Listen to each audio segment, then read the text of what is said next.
भावना, भक्ति, अध्यात्म, सत्संग तब तक कभी समझ में नहीं आएगा जब तक आपके दिमाग में दूसरों के प्रति ईर्ष्या भरी रहेगी। काम की बात है ये। आप यदि दूसरों को आदर देना नहीं सीख पाए हैं तो जाइए जाइए एसी चला के सो जाइए, आपकी यहाँ कोई जरूरत नहीं है। बहुत कड़वा कह रहा हूं मैं। जाइए जाइए भैया, ऐसा कोई बोलेगा भी नहीं आपसे। आप यदि दूसरों का आदर करना नहीं जानते, आप यदि अपने से श्रेष्ठ का अभिनंदन करना नहीं जानते, आप यदि अपने से छोटे के प्रति दुलार की भावना नहीं रख सकते, आप यदि दीन के प्रति करुणा, श्रेष्ठ के प्रति कृतज्ञता का भाव अगर आपके हृदय में नहीं है, भागवत समझ में नहीं आएगी आपको।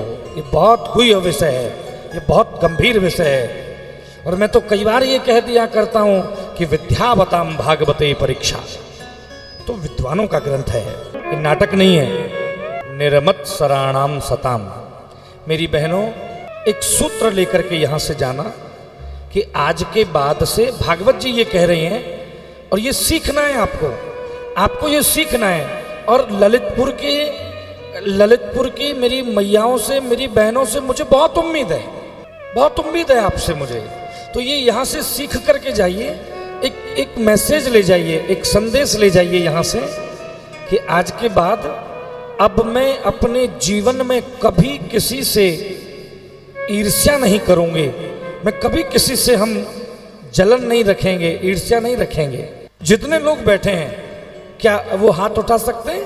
पहले मैं हाथ उठा रहा हूं, पहले मैं ऊपर कर रहा हूं हाथ, आप तो बाद में करना।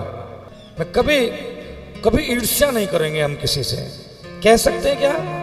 ऐसा कह सकते हैं? जलेंगे नहीं हम किसी से, चाहे कोई कितना भी आगे बढ़ जाए, चाहे कोई कितना भी तरक्की कर जाए। जिसको जो मिलता है वो तो उसका भाग्य है, तो उसका प्रारब्ध है। एक बहुत प्रचलित दोहा है रामायण का कि सुनहु भरत भाभी प्रबल, बिलख कहूँ मुनिनाथ, हानि लाभ जीवन मरण यश अपयश विधि हाथ। तो जब तुम्हारे हाथ में ही नहीं है तो क्यों चलते हो भाई? कोई यदि छोटी गाड़ी से बड़ी गाड़ी ले आया है तो जल क्यों रहे हो? वो उसके भाग्य में है। अभी तो उसे और बड़ा हो जाना है, अभी तो उसे और बड़ी गाड़ियों में घूमना है। क्यों? क्योंकि उसके भाग्य में है ये, आप कुछ नहीं कर सकते उसका। अरे जिसे चमकना है उसे किसी ने रोका है क्या? जिस सूर्य को उदय होना है उसे कोई नहीं रोक पाया। तो मेरी बहनों, मेरे भैयाओं, आपका पड़ोसी, आपका सामने वाला, आपका परिचित, आपका कोई रिश्तेदार यदि बहुत तरक्की कर रहा है तो आपको जलना नहीं चाहिए, उल्टा प्रसन्न होना चाहिए कि देखो इसके कितने बढ़िया कर्म हैं, कि ईश्वर इसे कितना दे रहा है, कितना इसने अच्छा किया होगा, कि इसे कितनी सफलताएं हाथ लग गई हैं। तो उससे ये प्रेरणा लेनी चाहिए, उससे ये सीखना चाहिए कि इतनी कम उम्र में ये इतना सफल हो गए तो इन्होंने कितने सत्कर्म किए होंगे।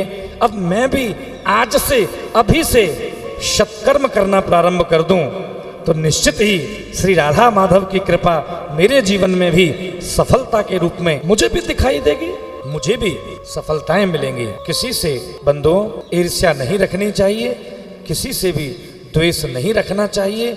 भागवत हमें ये सिखा रही है।